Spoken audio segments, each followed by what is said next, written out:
किसी motivational speech को सुनने के बाद 2 मिनट तक आपका जोश, आपका उत्साह जगता है और 2 मिनट बाद फिर से आप ठंडे हो जाते हैं। 2 मिनट कहें या 2 दिन कहें, कोई अंतर नहीं है, कोई भेद नहीं है। मोटिवेशनल वो होना चाहिए जो निरंतर रहे, जो जीवन पर्यंत रहे। और ऐसा मोटिवेशनल आपको किसी वीडियो से नहीं मिल सकता, ना ही किसी स्पीच से मिल सकता है। ऐसा मोटिवेशन जगाने के लिए आपको खुद के अंदर से आलस्य खत्म करना होगा। आलस्य की जड़ को समझकर उसकी जड़ को ही उखाड़ फेंकना होगा। उसके बाद आपके अंदर एक ऐसा जोश, एक ऐसा उत्साह जन्म लेगा जो निरंतर रहेगा, जो शाश्वत रहेगा। चलिए मैं आपसे एक सवाल पूछता हूं, क्या आलस्य का ताकत और कमजोरी से कुछ लेना देना है? क्या शारीरिक रूप से ताकतवर इंसान आलसी नहीं हो सकता? और इसके विपरीत शारीरिक रूप से कमजोर आदमी क्या जोशीला, उत्साह से भरा हुआ नहीं हो सकता? हमने अपने आसपास कितने ही ऐसे लोगों को देखा है जो शारीरिक रूप से बहुत ताकतवर होते हैं, जिम करते हैं, शारीरिक व्यायाम करते हैं, लेकिन वो फिर भी आलसी होते हैं। ऐसा क्यों होता है? इतना ताकतवर आदमी जो चाहे वो झट से कर दे, लेकिन फिर भी वो नहीं कर पाता। तो एक बात समझ में आ गई कि ताकत से आलस्य का कुछ लेना देना नहीं है। जोश और उत्साह तो कहीं और से जन्म लेता है। और एक बार अगर आप उस केंद्र को समझ जाते हैं कि जोश कहां से पैदा होता है, तो जीवन भर आपको आलस्य कभी छू नहीं पाएगा और आपको कोई दूसरी मोटिवेशनल स्पीच सुनने की भी जरूरत नहीं पड़ेगी। आज की जो बौद्ध कहानी मैं आपको सुनाने वाला हूं, उसमें आपको एक ऐसा रहस्य पता चलेगा जिसमें कि आप अपने आलस्य को त्याग कर हर पल मोटिवेट रहकर अपने लक्ष्य को प्राप्त कर सकते हैं। इससे पहले कि आप इस कहानी में कहीं खो जाएं, इस चैनल को सब्सक्राइब कर लीजिएगा। तो चलिए कहानी की शुरुआत करते हैं। बहुत पहले समय की बात है, जब हिंदुस्तान पर अंग्रेजों का राज हुआ करता था। उस समय ज्यादातर लोग खेती बाड़ी करके अपना जीवन बिताया करते थे।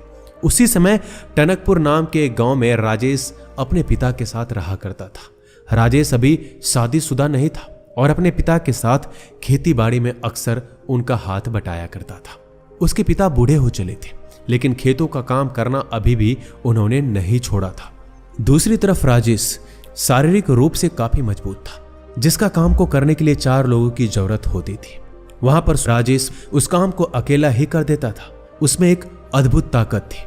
उसकी मां घर पे गाय और भैंसे पाला करती थी, जिनका दूध पीकर राजेश बहुत ही ताकतवर हो चुका था। और इसी वजह से गांव में कोई भी राजेश और उसके परिवार के साथ पंगा या झगड़ा नहीं करता था। उस समय हिंदुस्तान पर अंग्रेजों का राज था और जो भी खेती बाड़ी में अनाज पैदा होता था, उसका बहुत सा हिस्सा लगान के रूप में अंग्रेज उनके गांव में आकर ले जाया करते थे। इसलिए गांव वालों को अपने खाने पीने की चीजें उगाने के लिए खेत में बहुत मेहनत करनी पड़ती थी, क्योंकि बहुत सारा अनाज लगान के रूप में देने के बाद उनके पास खाने के लिए बहुत कम अनाज बचता था। इसलिए ज्यादा मेहनत करके वो अपने लिए पूरे साल का अनाज पैदा करने की कोशिश करते थे।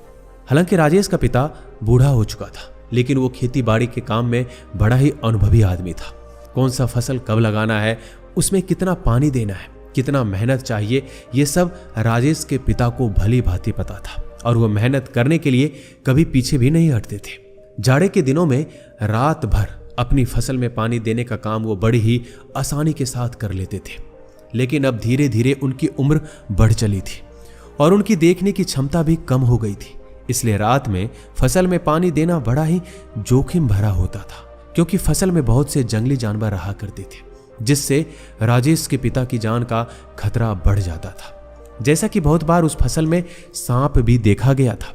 इसलिए राजेश की मां बहुत चिंतित रहती थी और वो राजेश को अक्सर कहा करती थी कि बेटा, तुम्हारे पिता अब बूढ़ा हो चले हैं और सारा कामकाज, सारी फसल की जिम्मेदारी तुम्हें अपने सर पर लेनी चाहिए। जरा सोचो कि घर में जवान बेटे के होते हुए बूढ़ा पिता खेतों में काम करता घूमे, ये अच्छी बात नहीं लगती है। अरे तुम में इतनी ताकत है, तुम इतने मजबूत हो, इतने ताकतवर हो, तुम खेतों का काम क्यों नहीं करते? लेकिन राजेश पर उनकी मां की बातों का कोई असर नहीं होता था। वो दिन भर अपने दोस्तों के साथ गप्पे लड़ाते रहता, तरह तरह के खेल खेला करता, लेकिन अपने पिता की मदद करने के लिए कभी आगे कदम नहीं बढ़ाता। एक दिन जब राजेश के पिता फसल में पानी दे रहे थे, तो आश्चर्यचकित रूप से एक सांप उनके पैर पर काट कर चला गया। उनके आसपास मदद के लिए कोई भी मौजूद नहीं था। वो जल्दी जल्दी काम बढ़ाते हुए अपने घर पहुंचते हैं। रात का समय था और अस्पताल भी कहीं आसपास नहीं था।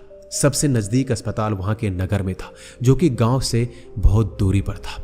इसलिए अब आनन फानन में राजेश अपने पिता को लेकर नगर में जाता है और रास्ते में ही उनकी मृत्यु हो जाती है।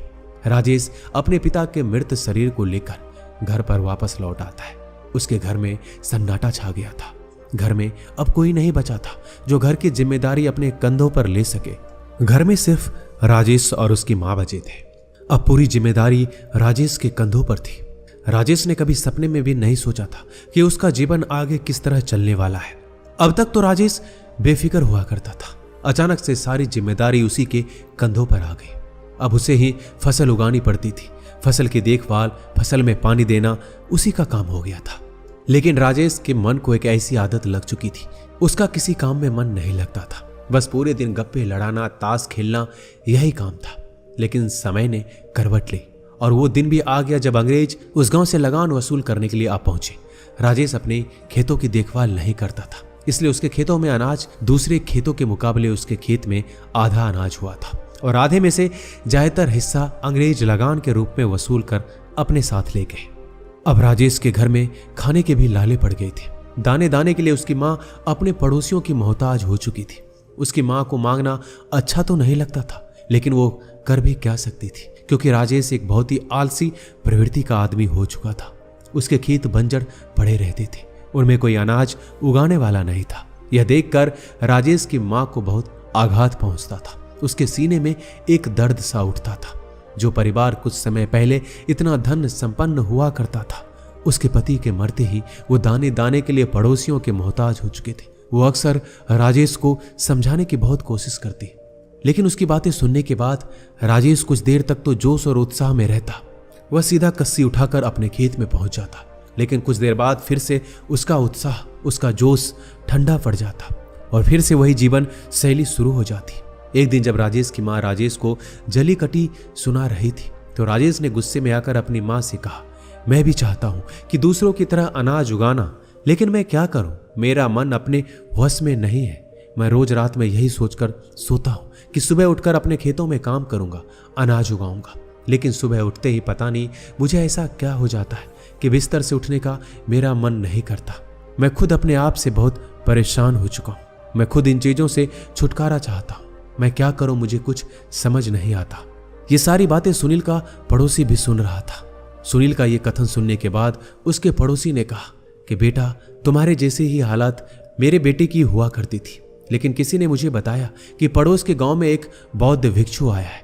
जब मैंने अपने बेटे को उससे मिलाया तो पता नहीं उसने ऐसा क्या बताया कि मेरा बेटा आकस्मिक रूप से एकदम बदल गया। आज वो बहुत मेहनत करता है, सुबह उठते ही बिना बोले खेतों में काम करने के लिए पहुंच जाता है। मैं खुद उसका यह बदलाव देखकर आश्चर्यचकित हूं। आखिर उस बौद्ध भिक्षु ने ऐसा क्या बताया था? तुम भी एक बार जाकर उस बौद्ध भिक्षु से जरूर मिलना। वो कुछ पैसे तो लेता नहीं है। अगर तुम्हारा फायदा नहीं हुआ तो तुम्हारा कुछ नुकसान भी नहीं होगा। यह सुनकर राजेश की मां ने राजेश से कहा कि बेटा, तुम एक बार जाकर उस बौद्ध भिक्षु से जरूर मिलो। उसके बाद भी अगर तुम्हारे अंदर कोई बदलाव नहीं होता तो मैं सह लूंगी, लेकिन अपने स्तर पर तुम अपने आप को बदलने की कोशिश तो करो। तुम में इतनी क्षमता है, इतने ताकतवर हो, फिर भी तुम कोई काम नहीं करते। एक बार तुम उस बौद्ध भिक्षु से जरूर मिलना। मुझे यकीन है कि कुछ ना कुछ सहायता तो तुम्हें जरूर वहां से मिलेगी। यह सुनकर राजेश अगले दिन ही उस बौद्ध भिक्षु के पास पहुंच जाता है और अपनी सारी समस्या बता देता है। उसकी समस्या सुनने के बाद बौद्ध भिक्षु कहना शुरू करते हैं। बौद्ध भिक्षु उसे बताते हैं कि तुम रात में यह सोचकर सोते हो कि तुम्हें सुबह खेतों में काम करना है, लेकिन सुबह तुम बिस्तर से उठ ही नहीं पाते हो। ऐसा क्यों होता है? यह सुनकर राजेश कहता है, महात्मा, वही तो जानने के लिए मैं आपके पास आया हूं। उसके बाद वो बौद्ध भिक्षु कहता है, तुम अपने आप को बदलना तो चाहते हो, यह तो जाहिर है, लेकिन तुम 2 मिनट में ही अपने आप को बदलना चाहते हो। 2 मिनट तक तुम्हारे अंदर जोश और उत्साह उठता है और फिर ठंडा हो जाता है।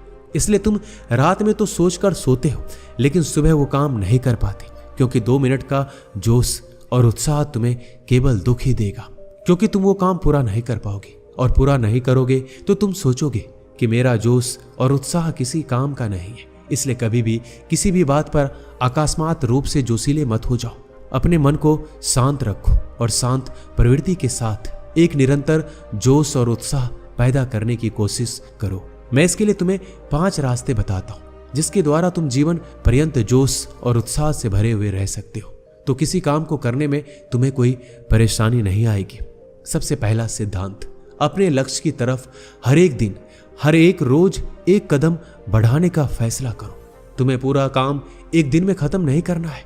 यही सोचकर तो हम कभी भी अपने काम को पूरा नहीं कर पाते। तुम खुद सोचो, क्या तुम एक दिन में ही अपने खेतों में फसल उगा सकते हो? कभी नहीं उगा सकते। फसल उगाने का काम धीरे धीरे होता है, इसलिए तुम रोज अपनी फसल उगाने की तरफ एक कदम बढ़ाना शुरू करो। जैसे ही फसल उगाने की बारी आई तो सबसे पहले एक दिन जाकर तुम अपने खेतों को तैयार कर दो। उसके बाद धीरे धीरे हर एक दिन के साथ अपने खेतों में फसल उगाने का काम बढ़ाते रहो।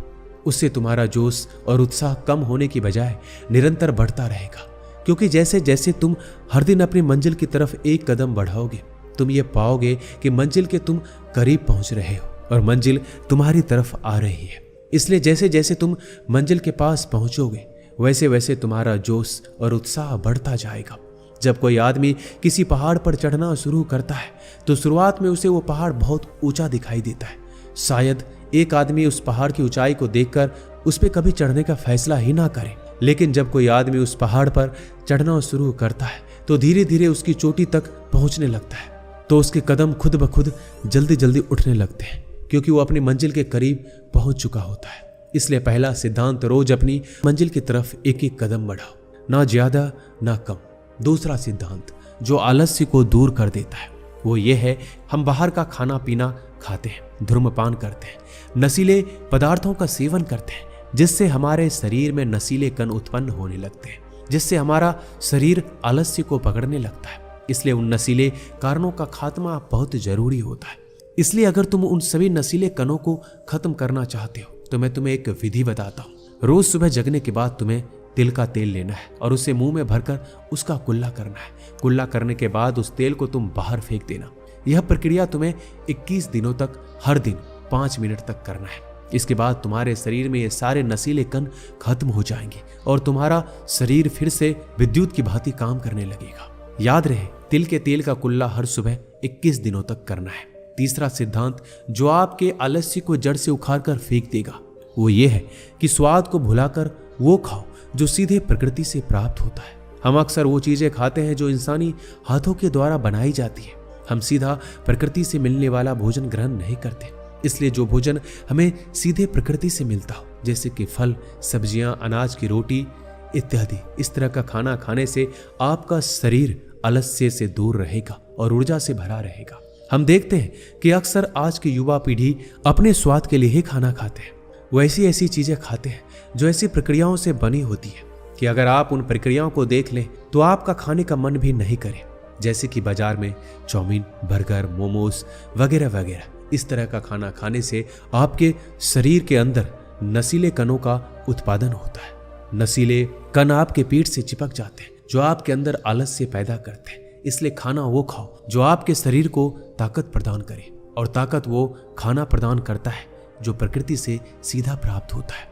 अगला सिद्धांत जो समझने योग्य होता है वो ये है कि आप कर्म करने के लिए संसार में आए हैं। अपना पूरा योगदान दो।